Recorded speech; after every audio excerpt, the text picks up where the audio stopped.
Badteacherpodcast. I'm your host, Tiffany, and here to tell you, all the crazy stories that make you wonder if this is real life, but it is, to our non-educator friends who seem to always question me when I tell a story sometimes. Even my own husband, when I tell him a story of something that happened at work, he's like, nope, that didn't happen. I'm like, yes, it did happen. And today I've got my friend, Ryan. Ryan, tell us what you do. So as far as work, I work IT up on Hill Air Force Base. The topic that I'm going to be talking about today, I specifically picked Ryan because he used to be in the military, right? Air Force? Right. And what did you do in the Air Force? So I was kind of in the IT intel field. A lot of it I can't really talk about, but... He knows secrets. He still won't share the government secrets with me. I don't want to go to prison. Dang it. But I know that it was IT field, but you still had to do all the basic training and weapons and all that stuff, right? Right, yeah. So in basic training, we had about a week where we had, since it was Air Force, we didn't focus on it quite as much, but we had to get certified to fire a M16 and carry it around and all that kind of stuff. Do you still own guns? I do not, no. No? No. Okay. Just curious. I was just wondering. No. And now you work still on base, but are you retired military, right? No, I just separated. I just did 6 years and then separated. Okay. So yeah, I'm a veteran but not retired. So today's topic is a little touchy. We're going to talk about guns. Yeah. Because I feel like who better to know gun safety and things that go on than someone in the military or was in the military, still works on base. I know you're in IT, but there's still a lot to it, right? Right. So, and before I get started, I want to preference, I know that people are going to come back and even you might even say this to parents. We need to fall back on parents. I know that. When it comes to children in schools and gun safety, how did those kids get the gun, right? We want to go back to, blame parents. But I just want to focus on when the number one line doesn't work, we go to number two line, which is the teachers, right? So I want to talk more about guns in school and the teacher's responsibility, educator's responsibility, school district, all of that. So was it last week, 2 weeks ago, where you actually sent it to me because you saw it on the news, the 6-year-old kid that shot his first grade teacher. Right. And what were your first thoughts? I mean, my first thought is going through and actually seeing the interview or the press conference that the police did and trying to understand, was it an accident? Was it something that was kind of intentional? Was it something that did the kid mean to do it? Or was it something that just he was just showing off the gun and it just went off or something like that? Right. I think that was all of our thoughts. So from my perspective, I think a lot of this is coming into light more for people who aren't in education, but guns being brought into school, in my 7 years where I was at, I had a kid bring a gun to school. Not my personal student, but I've had to deal with that. I've had multiple shooter threats. Thankfully, no one's ever been shot at my school, but at our junior high, we had a drive-by. For teachers, this isn't a new subject, but I feel for the world right now, where it's so shocking to hear that a 6-year-old managed to bring a gun and shoot his teacher with intention, is what they just finally came out and said. I think it's shocking for people who don't work in education, right? Right, yeah. You don't think twice about guns in school, right? Until these major events happen and it's oh, that's an anomaly. It's really not. We have to think about that a lot in school. Well, and we hear about the active shooter drills that teachers have to do and all of this stuff where now you're hearing that these kids in these schools are actually kind of better trained, I guess, to respond or how to deal with that kind of situation than we are, as adults, because growing up, it wasn't as prevalent, it didn't seem like. Yeah. And it wasn't as big of a focus for, the training and everything else. It was more, if something happened, it's a tragedy. Right. And then we moved on, and now it's like, they're trying to solve it from like a teaching and school aspect. Yeah. So I want to back up. Before this kid, the 6-year-old, shot his teacher, I'm sure a lot of us heard about it. She is in the hospital, critical condition. It sounds like she's going to pull through. The police did in fact state that the kid did it with intention. So let's back up though. A week before, the kid brought bullets to school. Kind of made a threat. Administration knew about it. Teacher said not much was happening. He had a talk with principal. There's not much, he could get suspended, but there's not much after that as far as to do, I guess you could say. But after that, they were checking his backpack daily. This day, he showed up late. His backpack was searched, and he still managed to get to class with a gun. It was also brought to light that an administrator did have suspicion that he might be armed. That day? That day. It's also known, the parents made a statement that he has an acute behavior issue or disability is what they said. They didn't go into specifics, but he was a kid that a parent had to be at school with him every day, which is very an intense behavior intervention for a parent to have to be at school sitting next to him every day.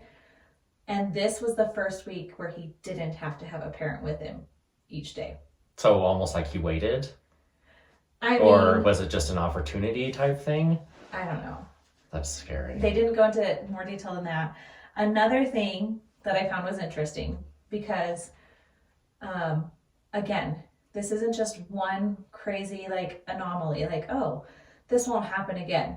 No, I think teachers are worried that this is going to happen again everywhere because we're dealing with this on a daily basis. I don't think the public or people who are not in education realize that for years we have been screaming worried about something like this. And now that it's actually happening, people are starting to take educators serious.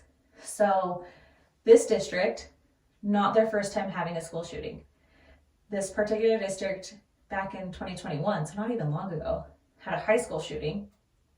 And a lot of educators in that district have been complaining to admin saying, hey, these kids are displaying violent behavior. We need more resources, which every educator is screaming for more resources right now. What are we going to do? And the district actually admitted to that the past couple of years, they have cut funds for social workers, behavior interventionists, things like that in schools. And look what's happening. Mm-hmm. It is crumbling. Yeah. And teachers are leaving. So now what?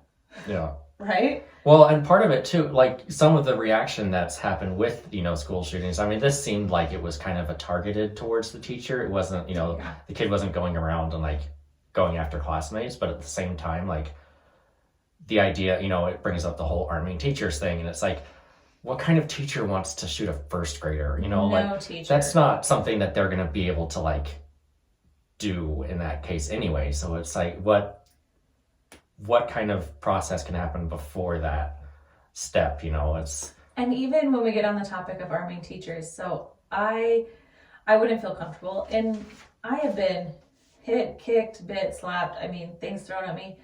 If a kid knew that I was carrying a gun, it wouldn't take much for them to overpower me, especially 9 months pregnant. Right. And well, and a lot of the time, when I heard about that, I was thinking back to my school and everything. A lot of my teachers were 50, 60 years old, out of shape. What's to stop, in a high school, a footballer or something, somebody coming after one of these teachers that's armed, they're going to be able to get that gun. That's scary. And then the other thing that I've heard people say is, well, if you keep it locked in your classroom, okay, well, then I have to carry the key or a pin. Okay, so let's say I don't carry a key because they could easily steal a key from me if they really wanted to overpower me.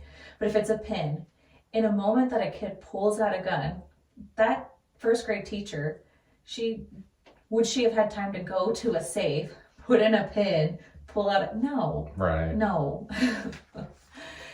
One of the other things I was thinking about with this particular situation is with the idea of that it's intent. I know part of the kind of pushback on the other side is saying, can a 6-year-old have intent? Yeah. You know, it's like, do they understand consequences? Like, how exposed to gun safety and everything else can a kid really have at 6 years old? Right. So, you know, if they see the gun at home and then they've seen any sort of like even cartoons or anything else now, like it has, you know, guns and stuff in it, and it's not like this permanent thing. So can a 6-year-old understand, like, if they shoot someone and, you know, it goes badly, like that it's permanent? Right. Can that kid really comprehend that at that point? And that brings up a great point, because one, I know that people are going to be like, well, the parents should be teaching that. Again, first line of defense is down if the parents aren't there to teach that. Second line of defense is teachers. The kids spend 8 hours a day in school. So and again, I'm not going to add in my curriculum like how to teach gun safety or teaching kids.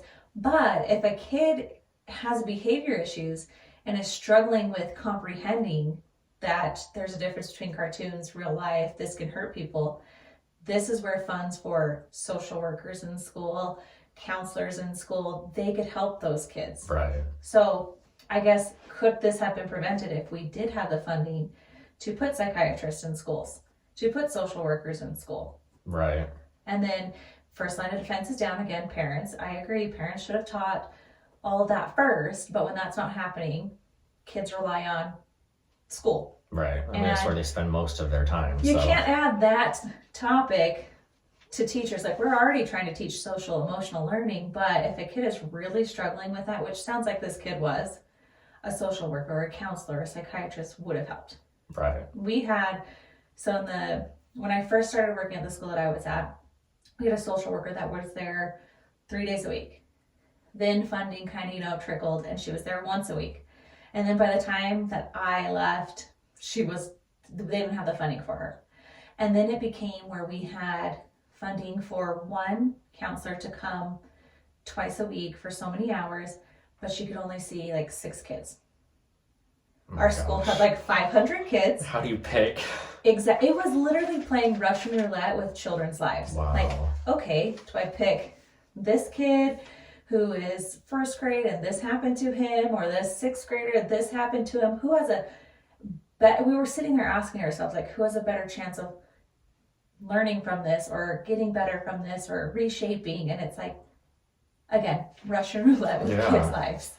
But if we had the money to have her every single day and help all of these kids, then maybe I wouldn't have had to deal with as many school shooter threats or kids thinking about suicide. Or in this case, this kid, if they had the funding, which, another subject too, hold on. This district had leftover COVID money, but did not spend it on social emotional learning. So social workers, stuff like that in schools. So if they had spent it on that, could this have been prevented? Right. Because I know everyone's going to come back and be like, the parents. But again, when the parents aren't working or it's not working that way, what are we doing to protect the teachers? Yeah. I can't add that to a list of things to teach. Right. Well, and the thing is like you said, if in your case, how you had a social, like a counselor there for a couple days a week, and then it's, 6 kids that they can see, who decides which kids they see? Because it can't be like the counselor, because they don't know the kids, Right. They're coming into a situation and saying, okay, who am I seeing? Yeah. And so is it the teachers who aren't trained to identify like these issues? Like, that's another, so it was admin, so principal, our assistant principal, and then I was the instructional coach, and we sat down with a list of kids, and it was kind of like debating over which kid had the most trauma. And that was just the trauma that we knew about before school started. Yeah. Once school starts and these teachers start to really get to know kids, then more comes out, even more.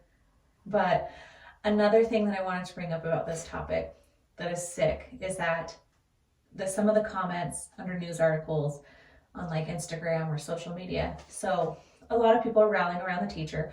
Obviously, educators are screaming for more help. But then you had tons, and I'm talking tons, they were deleted, of comments of people saying, what did the teacher do to deserve that? What? Or this kid knows that teachers aren't doing their job, so he took her out for us. Sick comments like that. Basically advocating violence and victim shaming. Yeah, because there's people out there that blame teachers for everything that's going wrong. When, in my opinion, teachers are there pouring their hearts and they're begging for the system to change. The system is what's messed up. But you have so many people just blaming teachers. And then there were so many people in the comments just saying things like, she should have saw that coming, or way to get one out for us, kid. Sick comments. That's going crazy. After the teacher saying she deserved it, or she must not have, she was a mean teacher, things like that. And I'm just like, could you imagine being shot and then people by a 6-year-old, and then people telling you deserved it because you're a teacher? And like, yeah, what could a teacher have done in a classroom like that to deserve getting shot by one of her students? Like, it's like, what is it that upsets, like a kid at that age? Like, what would even upset them that much? Like getting a bad grade, or, it's how can you say that any of that justifies shooting A teacher. When just because she's a teacher. Right. When it's more likely it's the kid who had, like you said, who has like other issues going on or something else, and they're going into that situation thinking, well, this is a way that I can act out, or this is something, and not really understanding the gravity of what they're doing and everything else and consequences and everything else. Like, yeah, that's crazy to turn around and try to blame the teacher for it. The comments were sickening. Like, luckily people were like started flagging them and deleting them, but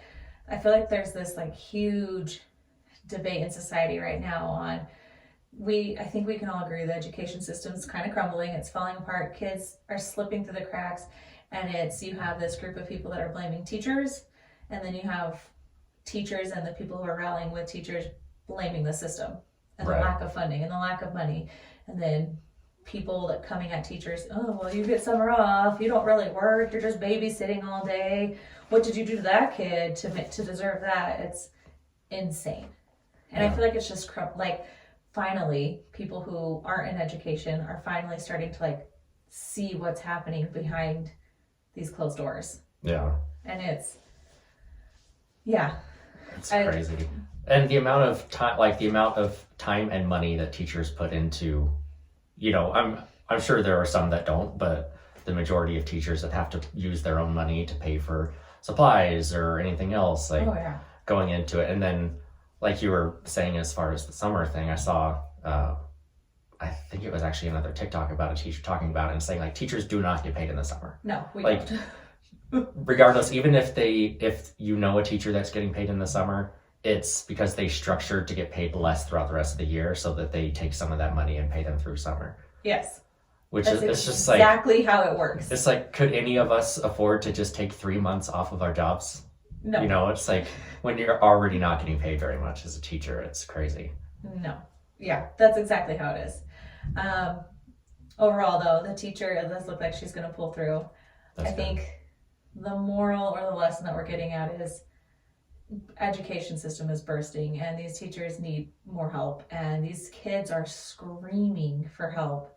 And if this isn't proof of that, then I don't know what is. Yeah.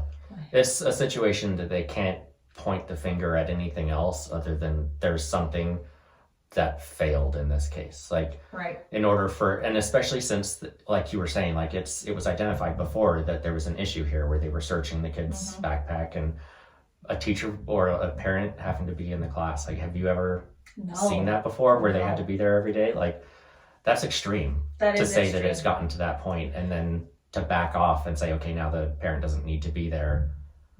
And I know that a lot of people are going to blame admin too, saying like, you should have been in that room, like knowing that this kid needs extra help. But there's a principal and a vice principal, like that's 2 people, 500 kids.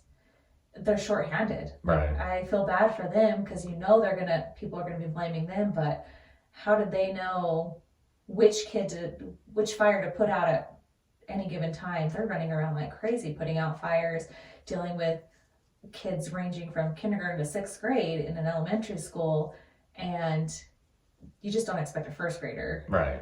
So you're like, oh, a teacher, if the system had, if we had systems in place, social workers, counselors, in an ideal, perfect education system, she would have had extra hands in that classroom, and a parent wouldn't have to be in there every single day Right. to do it. Because at the same time, what are you really expecting the parent to do in that situation? Like, if it's to the point that they're searching the backpack and everything else, they're expecting weapons. Like, why is their solution a parent being like a bodyguard? Like, they're not trained for that any more than anybody else is. Like, that's why, like you said, it needs to be social workers and because the parents obviously need counselors. help with this kid too. Right. And again, who do they rely on? Teachers, the education system. Parents would come all the time asking for help for their kids. And I'm like a 22-year-old out of college, and they're asking me like parenting advice. Right. Like, I don't know. We need more help than just, So, moral of the story. It's finally, I think, reaching the point where people are starting to be more aware. But for years, teachers have known that gun violence in schools is an issue and it's going to only get worse. Yeah. Since I started teaching 7 years ago, this isn't the first time this has happened. And even at the one school that I was at, there were many shooter threats. A kid did bring a gun to school, knives to school, like razor blades to school. And it kind of seems like now that this one is so drastic, like a 6-year-old Right. bringing a gun and shooting, like now it's finally in people's heads, like, oh, this could be a problem. Right. Well, and going back to like, what the tragedy that happened at like Sandy Hook or something else, like it seems like it takes those where it's like the youngest kids in order for people to start paying attention. Yeah. Because when it's high schoolers, it's like, it's high schoolers, for some reason that matters less to some people, but like when it's elementary school kids, and it like really emphasizes it. And the fact that in this case the shooter was one of the kids is just right, kind of unheard of. Like, and I think that we're going to find out as years keep going, if things don't change, that again, this isn't going to be a one-time anomaly. This is going to be a more common occurrence. It's starting to become a more common occurrence. right. Yeah. Thanks for giving us your thoughts on that. If you've got I hope you don't have a crazy shooter story or a crazy gun story, share it with us on TikTok, Insta, Facebook, Gmail, all the socials, and